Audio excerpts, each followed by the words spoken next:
Jesus está passeando em nós e quer arrancar dos nossos corações toda a frieza da incredulidade, toda a frieza da tibieza, toda a frieza do mal que atinge os nossos corações e de dentro nos torna e nos faz pedras ou estátuas de sal, como aconteceu com a mulher de Ló.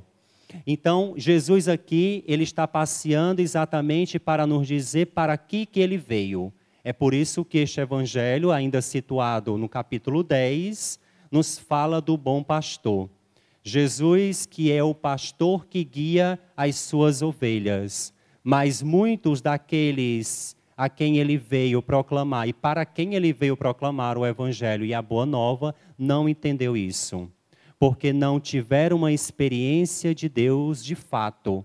Muitos destes homens que se diziam religiosos não compreenderam as Escrituras, porque falar do pastor não é uma novidade do Novo Testamento. O pastor é uma imagem corriqueira nas Sagradas Escrituras que vem lá desde o Antigo Testamento. Deus que é o pastor que conduz as suas ovelhas. Mas Jesus utiliza um adjetivo para nos dizer que ele não é só o pastor que cuida do rebanho porque tem que cuidar. Ele é o bom pastor, aquele que é bom, dá a vida, dá o sangue, dá o suor pela causa. Aquele que é o bom faz com o coração sem ver a remuneração. Aquele que é bom age porque quer ver o bem do outro, a edificação do outro. Foi assim que Jesus agiu para com o seu povo.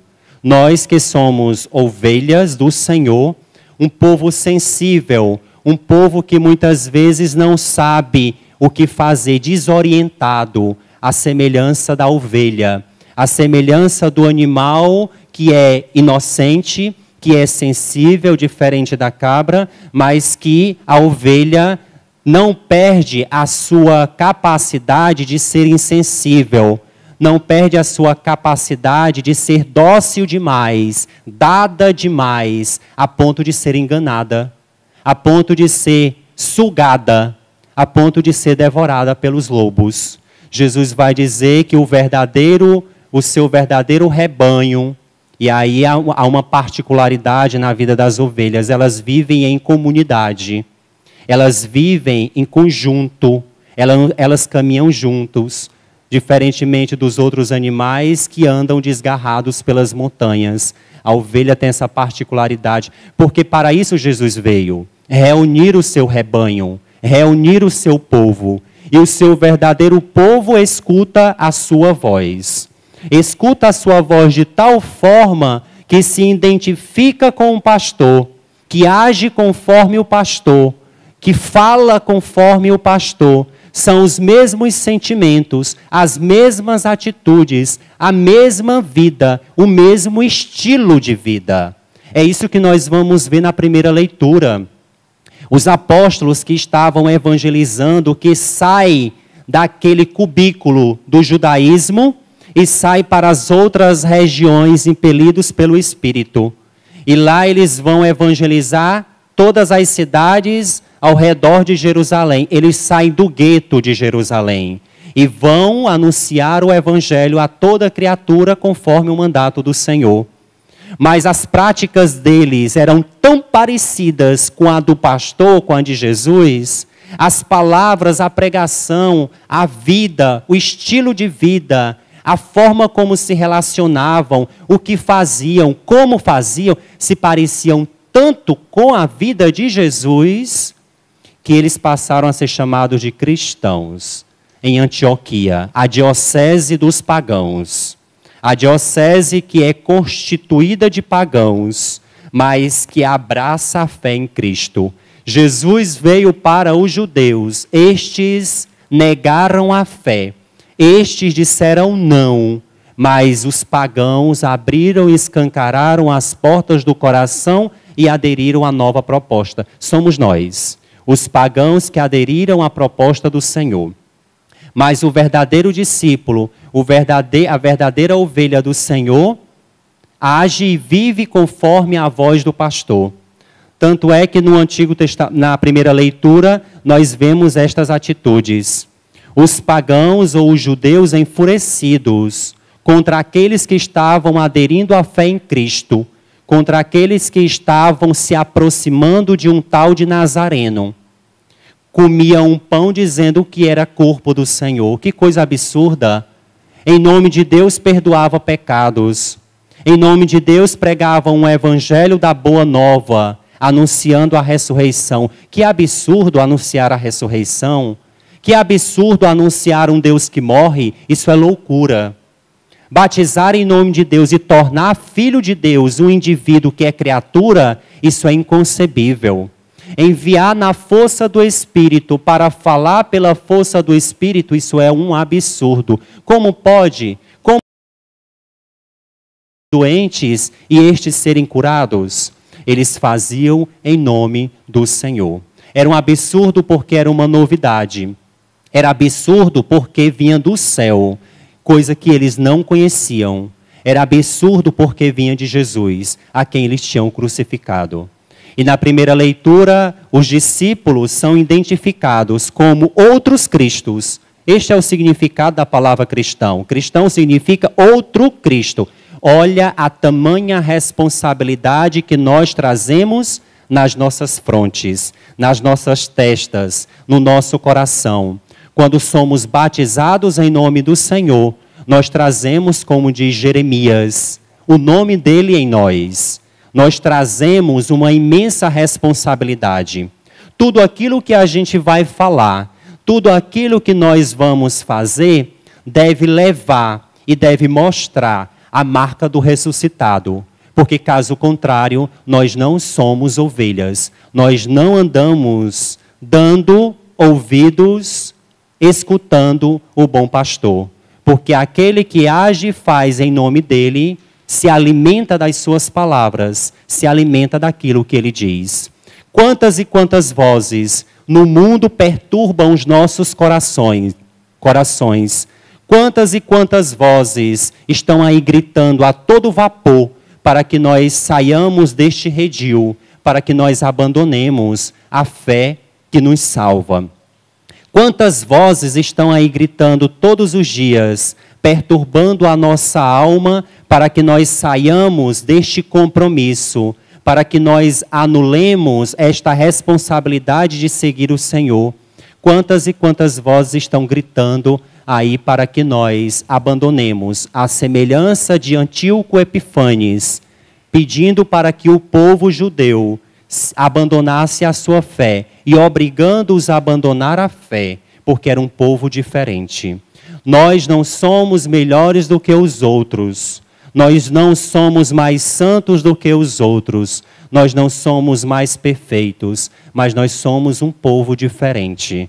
Nós somos uma raça escolhida, uma nação santa, um povo sacerdotal. Nós somos aqueles que o Senhor chama de meu. Nós somos aqueles que o Pai entregou ao Filho para que o Filho o cuidasse. E em nome do Filho, que é bom pastor, nós cuidássemos uns dos outros. Porque assim Ele também nos convidou a sermos bons em tudo o que nós fazemos. Eu não devo ser somente um padre, eu devo ser um bom padre. Eu não devo ser somente um religioso ou uma religiosa, mas um bom religioso, uma boa religiosa. Não somente um professor, mas um bom professor. Não somente um médico, mas um bom médico. Não somente uma mãe ou um pai, mas uma boa mãe e um bom pai. E todo aquele que é bom, corrige. Todo aquele que é bom, orienta. Todo aquele que é bom, disciplina. Porque assim faz o pastor com as ovelhas. Tosquia. O pastor vai lá quando a ovelha está com muito pelo, vai tosquiar, vai tirar o pelo. Para que ela não ande pesada. Porque se o pastor não arrancar, não tirar o pelo, a ovelha vai andar pesada. Ela não vai suportar o peso. Se nós não deixarmos o Senhor arrancar os nossos pecados, nós não vamos suportar caminhar, porque o peso do pecado nos arranca, nos atira e nos leva para o inferno. E para que a ovelha caminhe bem e também seja refrescada, porque o pelo vai aquecendo, o pelo da ovelha vai aquecendo de tal forma que se o pastor não tirar, não tosquiar, ela pode sofrer altos graus de temperatura e queimar o próprio corpo. Se nós não deixarmos o Senhor arrancar de nós os pecados que dói, porque nós estamos muitas vezes acostumados com as vozes mundanas, com as vozes das ideologias, com as vozes daqueles que nós damos mais ouvidos do que o próprio Senhor, dos nossos políticos de estimação, dos nossos ídolos do futebol, dos nossos ídolos da música que nós acolhemos como nosso influencer. Que o Senhor seja o nosso grande influenciador, que o Senhor seja o nosso influencer. Deixemo-nos que Ele dite as normas e a moda que nós devemos seguir. E a moda que o Senhor nos convida a seguir é a pureza, é a discrição, é a humildade, é a caridade, é a misericórdia e o amor. É esta a moda que nós devemos seguir, porque esta é a moda instituída pelo pastor. Se nós não deixarmos o pastor nos tosquiar, arrancar de nós os pecados que ferem o nosso corpo e muitas vezes dói, se libertar do orgulho, muitas vezes dói se libertar da vaidade, muitas vezes dói se desapegar dos bens materiais, dói de fato, porque o pecado é prazeroso.